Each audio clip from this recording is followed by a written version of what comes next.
Hi, Genki Call here to talk to you about upgrading your troops with souls, Traitstones, and most importantly, orbs.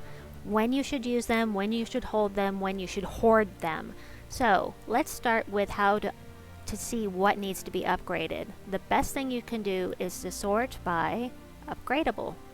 Now, I don't have many because I upgrade them as soon as I get them, but you can see these ones with a green plus mark means that you can trait them. That means that you can use trait stones to unlock these traits that they have. If there's a blue up arrow here, that means that you can ascend them to the next highest rarity, which means that you can take them up another level. This one is at legendary. I never upgraded it, so you can see, well, you can see that I can upgrade it a level. When I get it to mythic level, then I can upgrade it again. So if you see the green plus with the little arrow, that means that you can ascend and trait them, which you should never do, in my opinion, with these treasure troops here from the underworld. I think I talked about that in another video. If I didn't, then I will. So when should you spend souls and trait stones to upgrade your troops? If you find a troop you really like and you decide it's going to be helpful for you, go ahead and use your souls, go ahead and use your trait stones. At the end of the day, it doesn't matter. Souls and trait stones are things that you can farm just by playing the game, doing explores, doing events, doing delving, all of that. Your guild tasks will get you souls and trait stones. What you can't get as easily are the orbs. So you want to really watch what orbs you use, especially early on. You're going to be tempted to use things, and you might consider not doing that. Let me show you in the inventory here the orbs that you can get. So during events, like gnome event, or like doing a gnome vault or events, I'll give you a visual in a minute, you can get Orbs of Chaos, and those can turn into any orb. Oh, this is not the best place to show you because I am out of some of my orbs. Okay, let's go to something that can be upgraded so I can show you. I do love giving visuals, so we're going to do this because it's there. I'm not actually going to do it. So here's where we use souls, and here's where we do the trait stones, and here's where we use orbs. So Orbs of Growth will take you up one level higher than you are, saving you some souls. Orbs of Ascension will ascend a troop one level. So if you have a common and you wanted it rare, absolutely do not ever use an Orb of Ascension for anything unless you're going to take them from legendary to mythic, because it takes the most copies of a card to ascend from legendary to mythic. Orbs of Wisdom will unlock a trait, so the traits we were just talking about. So you can maybe do this one, use a Orb of Wisdom to unlock one of these others, or all of them. It is best to not use the major orbs if at all possible, and I'll get to that in a little bit, why that is. As far as the Orbs of Growth, it's really kind of a waste to use them. Because let me show you. Visual. Here we go. So upgrading to level 2 only costs 15 souls, but when you get from level 18 to level 19, we're going to go from 50-55 to 58-55. So that's 800 souls to go from level 18 to 19. So I recommend getting your souls up as high as you can. You're leveling up using souls as high as you can, and then maybe for level 18 and 19, use your Orbs of Growth. I've been doing that myself to save myself some souls. I just crafted the Dawnbringer, which takes 1,200,000 souls, so I'm a little low at the moment, but I've been using these because I have a ton of them. I have a ton of the major Orbs of Growth. These are the most common orbs that you will get from Chaos Orbs and major Chaos Orbs. These are second highest. These well, I'm not sure where the Orb of Clams come in there. I'll get to that too. But these are the ones, the Orbs of Ascension, are the hardest to get, and you are going to need those eventually. It's really end game content, but let me show you what those major orbs are used for. So, eventually, you will get to unlock the Soul Forge, and then you need to level the Soul Forge up to level 10, and there are tasks for you to do that. And then you can go in here to Other, and you can create something called and so you can create major orbs. It takes 4 of the minors to make a major, so it is best for you to always use, if you're going to use an Orb of Wisdom on your troops, use 3 small Orbs of Wisdom rather than a major Orb of Wisdom, because you're going to want the major orbs later, and it will be more cost effective for you that way. Let me scroll down. See, I can make a major Orb of Ascension when I get 2 more of the small ones. Here is why. This is endgame content.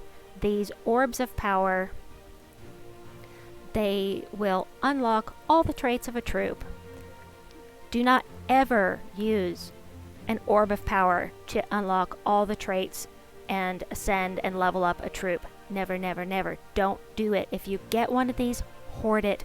Hold it next to your heart and don't let it get away from you, because you're gonna want that later. So here is why. In troops, the troops that you can craft every week are different.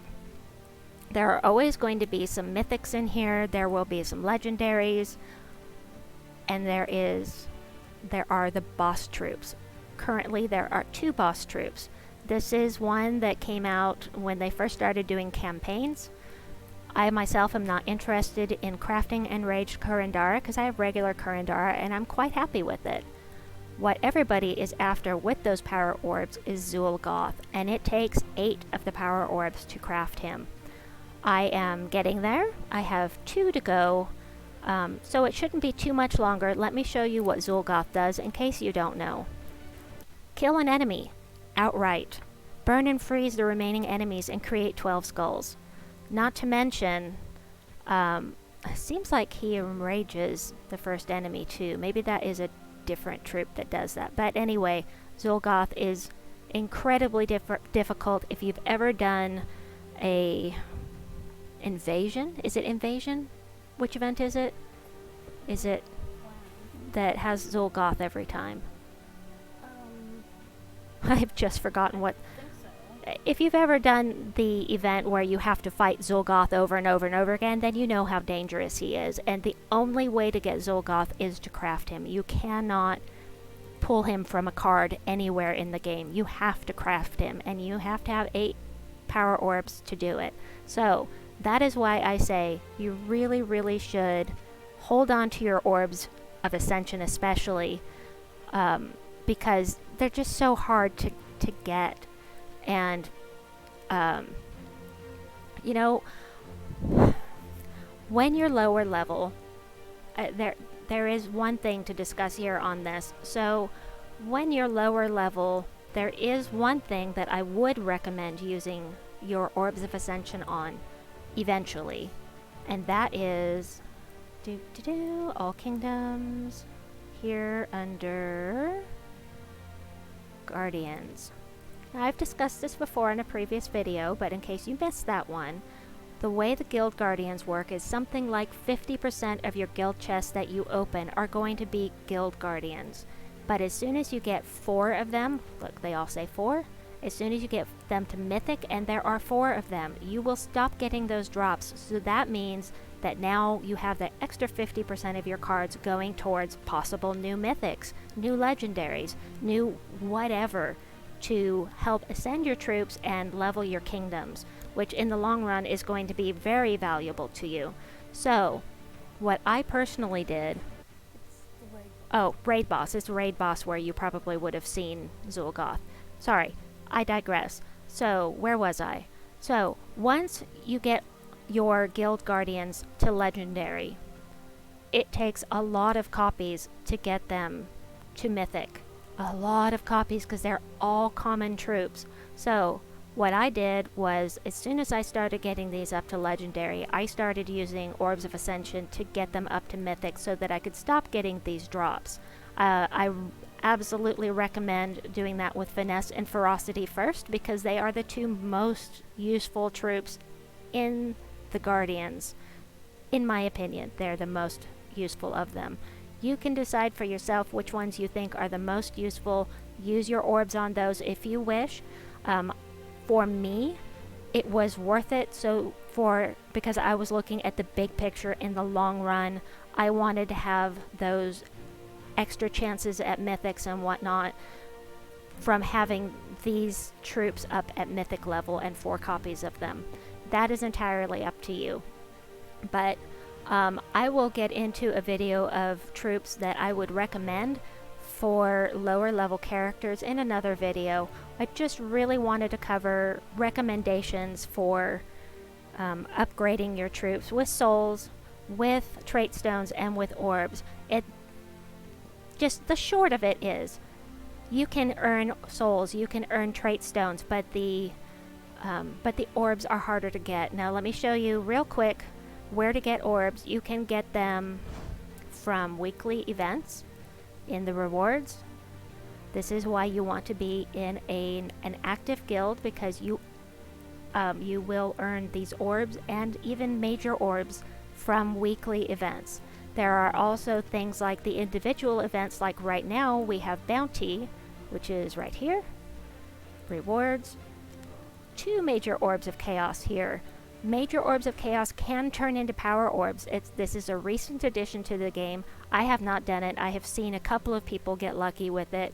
Not many, because it's very rare. But you can also get orbs of chaos in here. Your best source of orbs, however, is going to be being in an active guild. The last place that you can get them is right here in the Gnome Vault. So I'm going to go ahead, I'm going to do one battle in the Gnome Vault.